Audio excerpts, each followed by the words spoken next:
uJesu Kristu uyinkosi bazalwane. Nkosi ngikhombise ngombono umzalwane obegqoke ingubo yakhe ebimhlophe iyinde ifike enyaweni emaqakaleni. Okuthe ngisabuka ngincoma emoyeni wami ubude bengubo yomzalwane. Ngase ngiqapheliswa imikhono yengubo abeyigqokile ukuthi ibimfishane kakhulu imikhono, ku-short sleeves.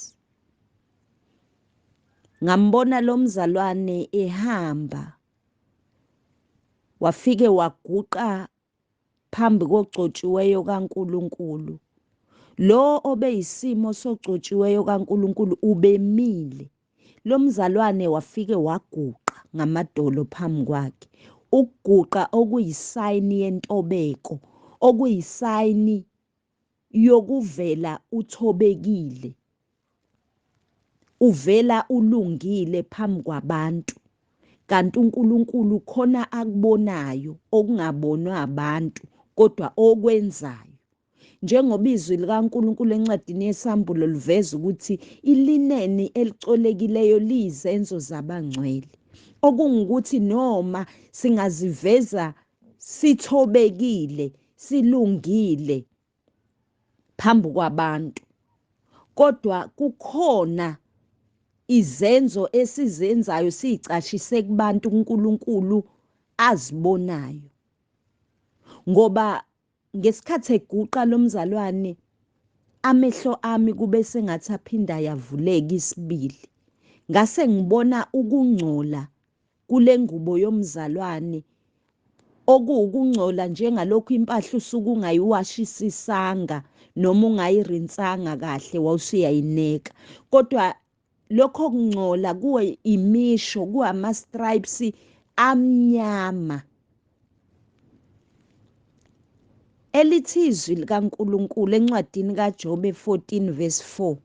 Ubani ongaveza okuhlambulukile kukho okungcolileyo na? Noma ngabe kuthiwa siziveza sibahle kubantu, kodwa kuNkulunkulu ngeke sikwazi ukumfihlela.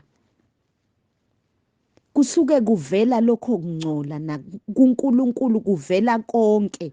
Noma thina singaziveza kahle size siguqe siveze ukuthobeka kubagcotshwa bakaNkulunkulu noma kubantu, kodwa akekho ongaveza okuhlambulukileyo kuNkulunkulu eveza okuhlambulukileyo kokungcolile. Okungcolile kungcolile. uNkulunkulu ubona ekusithekeni. Noma besingabafihlela abantu kodwa ngeke samfihlela uNkulunkulu. uNkulunkulu uveze lokho bazalwane. Jobe 14 verse 4. Kakho noyedwa ongaveza okuhlambulukile kokungcolile. No one. Kuthe mangiyibona lemisho yokungcola ekule ngubo yomzalwane, ngase ngizindla ngizibuza ukuthi ngabe yini engcolisa ingubo yalomzalwane Nkosi yami. Ngesikhathi bazalwane ngizindla, kunjengoba ngiyaye ngisho nakweminye imibono ukuthi uma sizindla kusuke kufana nokuthi uyakhuluma kuNkulunkulu. Abantu kuphela abangeke beyibone imicabango yakho, imizindlo yakho, kodwa uNkulunkulu usuke ekuzwa njengoba ningizwa ngikhuluma. So-ke nami ngesikhathi ngizindla ngibona lowo mbono, uNkulunkulu wayesenginikeza impendulo ngisazindla ngokuthi ngabe yini engcolisa ingubo yalomzalwane kubeni lo mzalwane ekhombisa ukuthobeka nengubo yakhe iyinde ishaye emaqakaleni, ingcoliswe yini? Inkosi yanginikeza impendulo yamveza lo mzalwane ehamba. Kuthe lo mzalwane mayehamba kulomgwaqo abehamba kuwona, ngase ngikhonjisa ukuthi kahle kahle lendlela ahamba kuyona akusafanele ukuba sihambe kuyo singabantwana bakaNkuluNkulu. Uhamba indlela errong, okuyinkambo yalomzalwane. Kuthe ehamba nginikwa leyo mpendulo, ngase ngibona njengoba kusuke umgwaqo usunobungozi uvaliwe, kukhona okubekiwe ukuvimba ukuze abantu bebone nezimoto ukuthi akusahanjwa, akumele behambe la. Uma behamba la ngalendlela babheke engozini. Kuthe mangibona leyo nto evimbile ebinjengodonga oluvala lowo mgwaqo ahamba kuwo lomzalwane, unele wafika eduze kwalolo lidonga, kwavele kwavuleka isiwa, umgodi omkhulu oshona phansi, wavele wakhalakathela khona lomzalwane. So-ke inkosi letha lesi sexwayiso, bazalwane, ngiyanicela, ngiyanincenga, masingamhlubuki uNkulunkulu, bazalwane.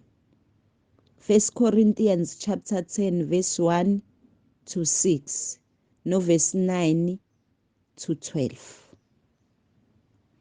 Ngiyacela singamhlubuki uNkulunkulu njengokhokho bethu abamhlubukayo bathole isijeziso.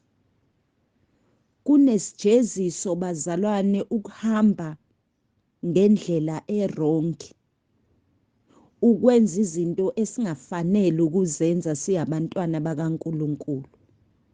Kuyenza ingubo yakho yokomoya ingapheleli, kuyenza ingubo yakho yokomoya ingcole, noma ungabonakala uncomeke kubantu, kodwa kuNkulunkulu, uNkulunkulu ubone kusithekile. Lokho kukwenza ukuthi isiphetho sakho sibe ukubhujiswa, ukhalakathele, ungene endaweni yokubhujiswa, ekufeni kwaphakade. Asiqapheleni, bazalwane, ngiyanincenga, masingamhlubuki uNkulunkulu, masingahambi ngendlela okungafanele sihambe ngayo. Jesu Kristu uyinkosi. Amen.